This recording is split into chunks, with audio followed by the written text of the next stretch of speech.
Kinshasa na biso, réalité ya banaki, réalité ya banaki, réalité ya banakino. Ozali ebele pona kolanda kani be news ya mokolo na lelo nazali na esengo ya ko présenter bino na bandaku na ba bureau esika nyonso bozuli baku ya kolanda kani be news ya mokolo na lelo. Cérémonie ya remise reprise Salami Bongo et pas ya ba membre ya cabinet ya chef de l'État Félix Antoine Tshisekedi Tshilombo et Zalaki Bongo présidé et pas ya madame Nicole Tumba oyo azali directrice adjointe ya cabinet ya chef de l'État. Et Zalaki na salle 24 janvier ya palais de la nation et sika wapi cérémonie oyo et les kaki oyo Zalaki présidé et pas ya directrice adjointe ya cabinet ya chef de l'État Madame Nicole Tumba Boacha, oyo a présidaki cérémonie oyo ya remise et reprise entre les conseillers principaux et directeur à protocole, chef de l'État. Et zalaki na salle le 24 janvier, ya palais du peuple. Et sika wapi cérémonie ya remise et reprise et salemaki entre les conseillers principaux, directeur ya protocole, ya chef de l'État, coordonnateur ya ba services généraux, peba adjoint na bango, na ba membre ya service ya chef de l'État et zali ordonnance oyo chef de l'État Félix Antoine Tshisekedi Tshilombo a outaki ko signé il y a pas longtemps. Ce n'est que la continuité.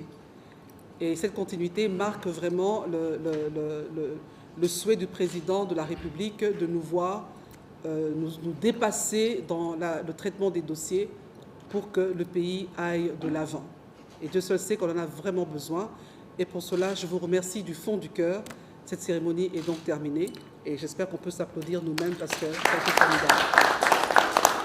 Cérémonie oyo esalemaki mokolo ya mercredi 8 février 2023, madame la directrice ne a présidaki yango remise reprise esalemaki epai ya ba sortant na ba oyo ba kotisika kosalela mboka na nzela ya cabinet ya chef de l'État Félix Antoine Tshisekedi Tshilombo. Cérémonie elekaki kitoko makasi esika wapi mutu nyonso tu azalaki na esengo madame la directrice alobi azali ya kosepela po a présider cérémonie oyo. Nous-mêmes parce que c'est formidable. Président ya Assemblée nationale Christophe Mboso Kodia azalaki bongo na réunion na chef d'état-major ya FRDC na ministre ya intérieur natina basololaki natina ya masolo oyo ezali koleka kuna na Est République démocratique du Congo. S'agissant des forces régionales qui se trouvent à Goma, Président ya Assemblée nationale Christophe Mboso Kodia azalaki na réunion moko et sika wapi asengisaki chef d'état-major ya force armée République démocratique du Congo, ministre ya défense sika wapi basololaki makambo ebele na tina ya insécurité oyo ezali ko continuer na Est République démocratique du Congo. Na yango président ya Assemblée nationale Christophe Mboso asengi bango bazwa ba disposition oyo esengeli Bona kosilisa guerre oyo ezali na Est ya République démocratique du Congo na délai moko ya mukuse asengi na ministre. S'agissant des forces régionales qui se trouvent à Goma, nous, au nom de la représentation nationale, nous demandons au commandant suprême des forces armées si, dans un délai raisonnable, que les forces régionales n'arrivent pas à nous soutenir contre l'agresseur et qu'ils se complaisent à soutenir ou à aider nos ennemis, nous demanderons au commandant suprême des forces armées, qui est le président de la République, chef de l'État, pour qu'il prenne la décision qui s'impose. Notre pays doit s'assumer. Ce n'est plus le moment où nous devons laisser les chefs de l'État seuls travailler. Christophe Mboso Kodia akei musika koloba ete soki ba force régionale oyo bazali awa na Est République démocratique du Congo bazali ko aider mboka te pona kimia ekota na Est République démocratique du Congo et sengel na chef de l'État azwa ba décision moko ferme na bref délai pona ba force régionale wana soki ba rokende soki pe faut batikala asengi na chef de l'État azwa décision moko ya malonga. Chef de l'État Félix Antoine Tshisekedi Tshilombo ba collaborateur na yo ba asengi na yo ozwa décision. Population ya Kinshasa ba réagir natina ya force régionale oyo bazali kuna na Est République démocratique du Congo balobi bazali komona importance na bango te o bayaki kosala awa na République démocratique du Congo yango bapesi makanisi na bango boye. Ba force régionale oyo ya Afrique de l'Est bayaki awa na République démocratique du Congo pona kosunga FRDC contre insécurité oyo ezali na Est République démocratique du Congo oyo ba rebelle bazali ko take parti Est ya République démocratique du Congo. Kasi na koyanga bango musala moko ya malonga ezali komona na te kutu M23 ba rebelle oyo bazali soutenu par Rwanda bazali ko continuer ko take pe ko avancer ko botola ba territoire ba village mususu ya Est République démocratique du Congo. Micro ya KNB evandaki kimiate e kitaki na terrain pona kozwa makanisi ya bana mboka na tina na bango batikala na Est République démocratique du Congo tope gouvernement asungisa bango po misala na bango ezali komona na te. Yoka population balobi boye soki bitumba esili wana batikala soki esili te ezo continuer babenga na bango bakende papa bakende mwana Kongo afanda kimia tulingi na biso bitumba te tozala kimia papa biso tozo bundisa mutu te tokenda ka pays nini tobundisa te puisque soki tolandeli makambo ya papa ti lelo binzoli ezokita na miso papa guerre esa po esila il fallait atika collaboration na bato oyo azokotisa libanda bango bazoya na benemi odimuka lengo bakelenge ntiasa panda bakolegi tunga da kwendela bwengi muchi wadiledi twakule kudi bwani tuikish katona bikishato le lubana betu badi bende bafuku este le lumakele la kabena badala kabena bajeto kadimi kandi to akakolela nyabo alukai kenze makandebe pete buko keshi wadi balomba nzamba kudula kubeneshi puisque tu dibo kuteka mwa bawo bakututeka tu tulobantu ela mejimip vite ini jikamuni udimusu bwani tuenza chini Kongo tu sufire bwa chini nzambi wakati nyemanyu tuku eske nzambi wakati ni wabana ba Israel ne bene Egypte ni Vatican nzambi kena wa Kongo to nzambi amubeneshe afete meji ni lungeni bwadi tunga de tudifinga na mwakadi duni kali memba bengani batuana memba bazala te soki Kabila zaka na Congo Congo kotika la kozana kimia te il n'y a pas de justice dans notre pays si Kabila est là dans notre pays. L'époque ya Mobutu makambo to ebite tango Laurent Désiré Kabila koti po bengana Mobutu makambo na pe to ebipete. Mais qui a créé la balkanisation dans notre pays? C'est Kabila. C'est Kabila. Même le président Félix il connaît très bien. Nous a créé balkanisation terroriste dans notre pays. C'est Kabila. Même le gouvernement actuel va koti sikoyo ba ebitu que muta bandi balkanisation ya est ko fungola ba F23 biso to bien M23 F23 ils ont quoi association nini Kabila c'est venu Kagame ils ont pas ça l'association pour balkaniser RDC. Qu'est-ce qui se passe dans notre pays? To banganani étranger comme na mbongo akomo boma biso akomo diriger biso. Bon pona ngai na moni unity la kotika bango parce que tous on a bitumé sokoba kaki sokobe sokoba. Alors pour le moment ils ont arrêté d'abord bazonga na una table ronde bazonga bavanda et de savoir ni ezotambola te to lo na piste de solution ni otoko procéder parce que moko déjà est posé problème. Alors toi avancer na piste mususu de toko aboutir na les finalité à malamu.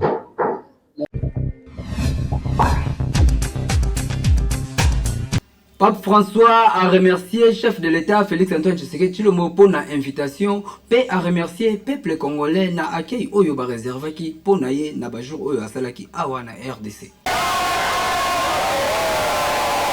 Pape François a salaki bongo 3 jours awa na République démocratique du Congo et sika wapi ba mesi ya lolenge la lolenge et salamaki accueil ya makasi et salamaki mokolo ye azalaki koya awa na République démocratique du Congo boulevard Lumumba nzela nyonso tout et ezalaki plein na batu plein na population oyo bazalaki wana pona koyamba Pape François awa na République démocratique du Congo.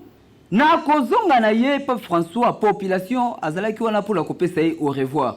Na yango esali ete Pape François a exprimé gratitude na ye na peuple congolais na ndenge bayambaki awa na République démocratique du Congo pour la bajour oyo asali. Atikalaki indifférenté pour na kokumisa Topé kopesa merci et pas ya chef de l'État Félix Antoine Tshisekedi Tshilombo na invitation oyo abengisaki awa na République démocratique du Congo. Pape François azali ya kosepela pour na ba autorité ya République démocratique du Congo ba organisaki ba accueil moko ya malonga awa na Kinshasa pe population nyonso tout bazalaki wana pour na koyoka e. Kinshasa et l'équipe partout. Oui.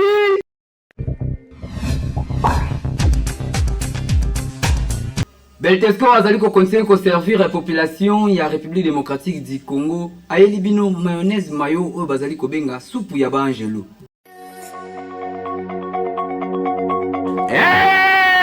Mayonnaise mayo ezali mayonnaise kitoko pimbo esalami pona mabota nyonso mayonnaise mayo bazali ko benga yango na Kinshasa soupe ya banjelo.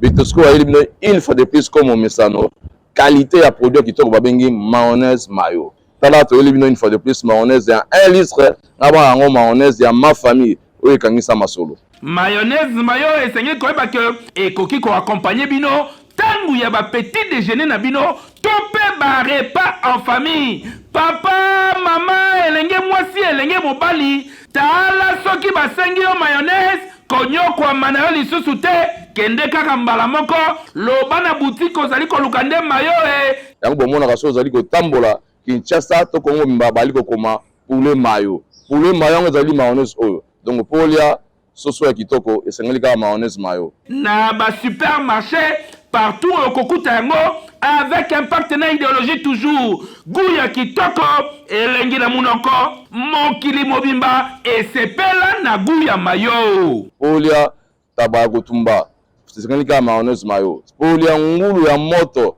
esengeli kaka mayonnaise mayo makayabo bakalinga kitoko mayonnaise mayo anniversaire mariage na yo eloko nyonso kosala mayonnaise mayo koyi kozanga te.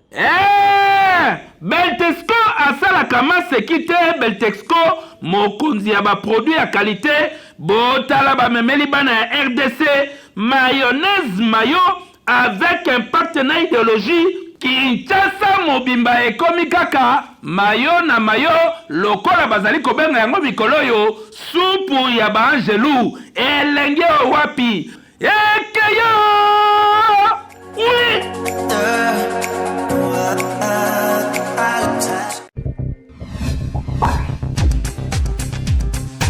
Comportement ya mibali oyo bazalaka abala mwasi yango esi abota azali na mwana ya mwasi yango esi akola kasi ye komona mwana wana nzoto ngebungebu ezali kosala ye bien te alingi kaka ti abima na ye ezalaka nini kimutema mabe to nini tozali na micro ya Jetu Kibala population ba réagir boy likambo oyo etali comportement ya mibali oyo balingaka kaka bana ya mwasi na ye okomona mobali abali mwasi oyo deja abota kala kasi mwasi wana ayena mwana na ye na libala nzoka nde mobali akomi kobima na mwana ya mwasi na ye eske ezali malamu to ezali mabe boyoka population ba réagir boye jamais kolinga mwasi oyo tina ndako après avoir botisi ye oyo susu na mwana oyo ayaki na ye ko banda ko bima na ye en tout cas ça mabe donc ezanga lokola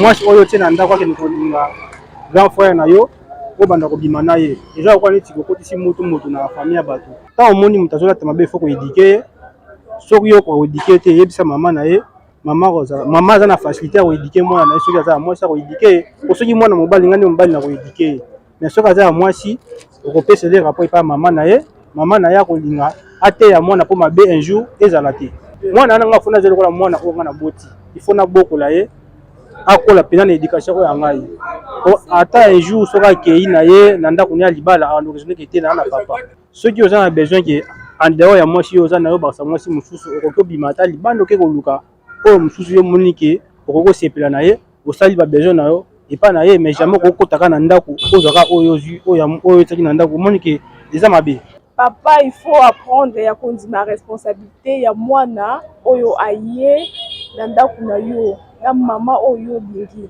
Donc il faut apprendre kolinga mwana wana lokola mwana na yo, o chéri ye lokola mwana na yo. Donc la barrière sentiment non ya mabe parce que vous avez déjà la moitié à maman na ye.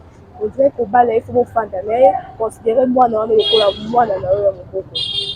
Mwana wana aza mwana na yo. Tango zui mwasi c'est que na mwana na komi mwana no ba enfant adoptif bazakati. Go pas adopter mwana na. Comme pele ba ko ya bala mwana na. Mobali aye ko bala mwana bokili wana a se présenter pana. Ba doit esengelo lia yo ko lia ngo. Siko so yo mobali wana mwasi na kenda ki mwasi na bosikozo mwasi na bomali bana. Ake quelque part na mwana. Siko mobali mso alingi mwana mobali ya mwasi na wana alingi mwana na. Yo papa mwana no yo kande. Doko ozui mwasi na obenge mwasi. Mwana na directement obengo mama. Abengo papa. Botango moni elateli ko lo bati aïe aïe. Elateli lati bien te hein. Ça la prise à boire. Tala kaka otali se peke oza pe papa malgré ça oza pe mobali te. Elateli ndo lati boye et ça peut bien malgré aza papa mais pas ba mususu. Soko yebi déjà que mutu na yo azaka pe na ba intention ya bien te déjà le départ. Azaka la mise na ba camarade na yo, azaka mise na baleki na yo, aza mutu moko koko memele mwana na ote, laisse ton enfant dans ta famille. Tangu yo o bali mwasi wa sa boti, bana wana baza pe bana na yo. Donc mwana na eza kaka mwana ya yo biologique te. Eza déjà mwana no adoptif. Donc obimana été eza abomination, ça veut dire que ozobimana mwana na yo moko. C'est pas seulement ton sang nde oyo ko protéger mais sans ya mutu mususu sakana ngwana eza bien. Il faut batika po eza bien te. Pourtant o sala bon yeba ke ya yo pe ba osala bon. Hein? Oyo zo sala wana. Soko moni ke ozo sala eza mabe ko sala te. Soko moni eza bien sala po ya yo pe ba osala ka bon.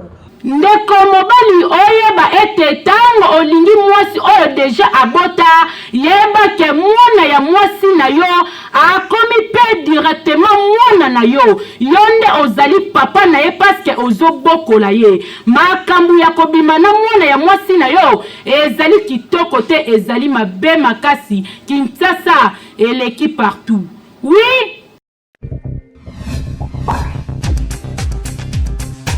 Artiste musicien Kofi Olomide a pekisi na ba chroniqueur nyo surtout o bazali na problème na ye batika kotanga kombo na ye na ba émission na bango sinote ba kosuka musika pour justice déjà ezali informé. TikTok ya moko na lelo awana ka nibe te présenter bino oyo.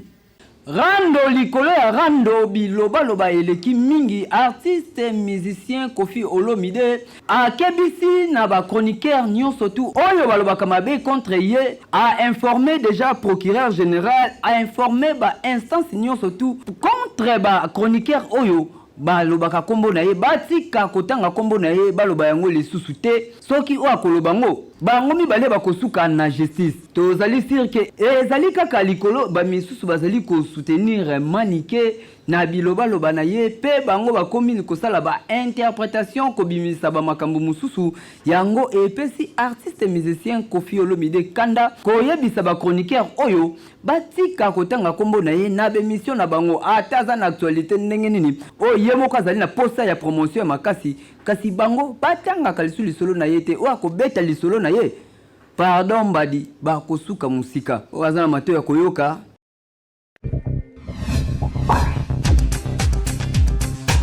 TikTok ya moko na lelo awana ka nibe te présenter bino oyo. Échec de la classe. Ah! Otanga na ngate. Non, je te dis la vérité, échec de la classe. Otanga na ngate no landote. Ah. Yo domo apo ba olandela boy. Osela nzambo zwata batemte. Kato makolo ano ko recruter. Nana posa ndito simba na tana nzoto to ka kato simba na ki. Sale logo sala. Sale logo sala. Yo simba na ngana. No simba na yo. Soso kansa na uti kombe. Na uti matete ya. Na uti matete. Yo simba na ngana nzoto. Ko luka musape dimwe na pesi yo chance. Keba. Yo so kebisa ngai. Kebisio. No pe na simba na musala nzambe te. Sana lo molingi. Salango. O regretter. Salango. Na mona nde mutune. Alobi sala yango. Na mona mutune elongo na passe na place. Opesa nkande. Ngana pesa okanda. Abi sala yango. Na mona nde mutu elongo na place. Longwa. Aventurier. Longwa. Merci bozalaki ebele ya kolanda ka NB News ya moko na lelo nazalaki na esengo ya kokuta na bino na banda ku bisika nyoso bozoki libako ya kolanda ka NB News ya moko na lelo ngai na bino tokutani bongo mikolo ezali koya. Magazino